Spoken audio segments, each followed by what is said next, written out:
Hello and welcome to the episodes 4 to 6 recap of One of Us is Lying. Simon's posts are wreaking havoc in the lives of the Lying Four. A disciplinary investigation is going to look into the cheating claims that the app made about Bronwyn, and detectives are looking into Nate's dealing. If she's found cheating, she could fail AP chemistry, and then there's also a motive for Simon's murder. Obviously her Ivy League dream would be dead on arrival as well. Evan takes her to a beach picnic to take her mind off things, and I literally yelled at my screen when he told her that he's got tickets to a Phoebe Bridgers concert. I'm obsessed with her, and it looks like Bronwyn isn't really interested, or she doesn't have the time for that now. I mean, there's a murder investigation going on. Cooper's trying to talk to Chris, but Chris doesn't really want to talk, and the painkillers also show up on Cooper's drug test. The Lying Four meet at the old theatre, and Bronwyn says that they can put the media's attention on someone else's trail to get the heat off of themselves. They get Addie to record a conversation with their intended target, Simon's friend Janae. Bron's sister, Maeve, tells her that she broke into Simon's computer and that she found something that appears to point to Cooper. They find the original unpublished post of Simon's and then the actual post that had been changed. And whoever changed the post did it after Simon was murdered.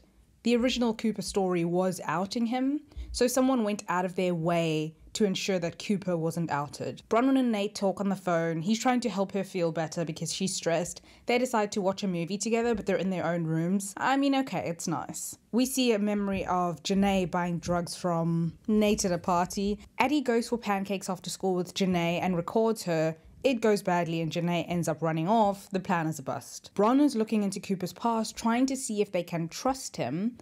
I know she's just doing her Tracy Flick thing, but Bronwyn, you kind of have bigger fish to fry right now. Cooper calls a meeting and tells the others that his dad had a heart attack this morning. He tells them that his dad could have died without knowing who he is, and he finally comes out as gay. A blast comes out about the Lying Four and their cloak and dagger meetings, hilariously dubbed Murder Club. Evan is like, why can't you go to the police with this? He's also understandably hurt because he knows that Nate is heavily involved in this murder club, and that's why Bronwyn can't stay away. She breaks up with him. The police get a search warrant for all of the Lying Four's homes, and there are sniffer dogs and everything. Okay, I'm a little bit stressed now. Things are heating up. Nate and Bronwyn decide to destroy the laptop by tossing it off a cliff into the ocean. They're just about to kiss when they're interrupted by a car driving by.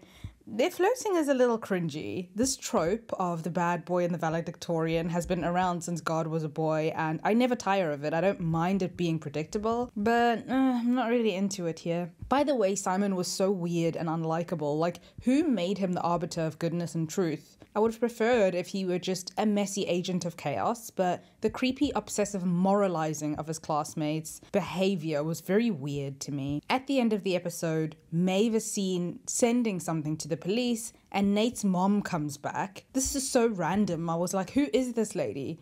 Anyway, also, Derek from Cruel Summer, aka Jake, was noticeably missing from this episode. Pity. In episode 5, Bron is brought in for questioning. We see a memory of her taking photos of the term papers. Remember, she and Simon were competing for valedictorian.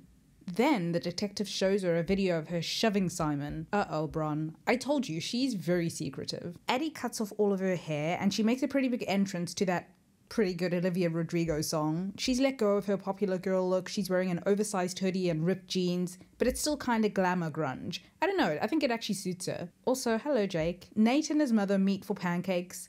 I really want to care about the storyline, but this is a distraction. I don't trust her, and I want to get back to the Lying Four, I think. Anyway, she wants to be there for him.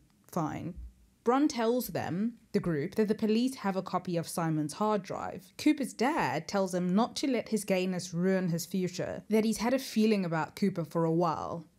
Oh boy, this is not good, Mr. Cooper Sr. So I get that homophobia in sport can still be a problem. These are guys that Cooper would have to share private space with, and I get why Cooper was initially hesitant to put himself at risk by coming out. I don't think that his dad should be encouraging this secrecy though, because it doesn't really look like it's mainly out of concern for his son's safety or encouraging him to come out when he's ready, but that it would jeopardize his career and dash Cooper Sr.'s dream. Ooh, the person who saw Cooper distraught over Chris is the detective, and Cooper's questioned about it. They also get his juvie record unsealed. Yikes. He goes to Chris to warn him that the police might want to question him, And Chris is like, I have midterm exams. Like, I don't have time for this. You're a minor and a murder suspect. They get to talking though, and I can't. Like, they're very cute and they actually have really great chemistry. I think they're going to be fine. Nate's mom wants him to go with her off the grid before the police have a chance to question him so that he's not technically a fugitive. We find out that Bronwyn pushed Simon because he was texting her sister Maeve. Maeve had sent some photos to him. That's why Simon ghosted her, because Bronwyn had actually threatened to kill him. But, you know, like in a moment of anger, not literally, I don't think. Janae tells Addie that there's someone else out there who wants to get to the Lying Four. Addie is brought in for questioning, and she eventually cracks and tells the investigator that Bronwyn had the laptop. Bronwyn is about to compete in the debating team when she gets a call from her lawyer that the police know that she and Nate had the laptop. I'm guessing this is going to throw her off her game. It doesn't really.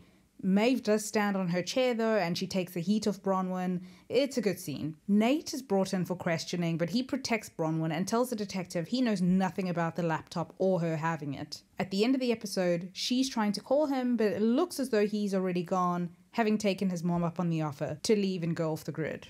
In episode 6, it looks like Nate is back, or he ended up not leaving after all. There's a school dance and the Lying Four are all there. See, now one of the things that kind of annoys me about the show is that things just happen and there's no build-up. It's all so random. The script called for a homecoming dance this episode, so there is one. Addie suggests to the group that TJ might be the one who's targeting them. They plan to try and get him drunk and have Addie steal his phone. People are all mad at Nate because he pretended that his mom was dead, like it's any of their business. Bron and Nate have to hide under a table at one point because security comes in.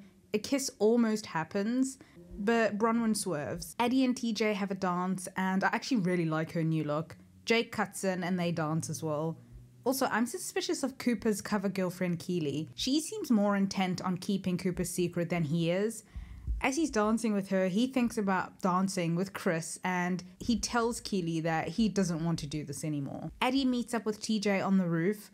Why are they suddenly trying to make TJ out to be some stalker weirdo with violent tendencies? The script needed him to be this week, I guess. Or I just didn't see the clues. It also turns out that Janae has feelings for Maeve, who found an EpiPen in Addie's locker. Bear with me. The group decides to destroy the evidence, the EpiPen. Janae also tells Maeve that she has feelings for her, and they kiss. Eventually the Lying Four all decide to dance together at homecoming. Since their being seen together is a huge taboo, they may as well lean in and enjoy themselves. This also makes any photos sold to the tabloids not such a big get, because everybody has them. It's not really exclusive. At the end of the episode, Bron eventually asks Nate to stay for her. Then the police crash homecoming to arrest Nate for Simon's murder. So I'm actually kind of grateful that they're doing 3 episodes at a time, because to drag this on for over 9 weeks or whatever, yeah, it would be kind of difficult to stick around. But I don't know, I seem weirdly committed to this show, so I'll see it through to the end. It feels as though there's so much happening in an episode, but like, I don't know, like it doesn't really feel very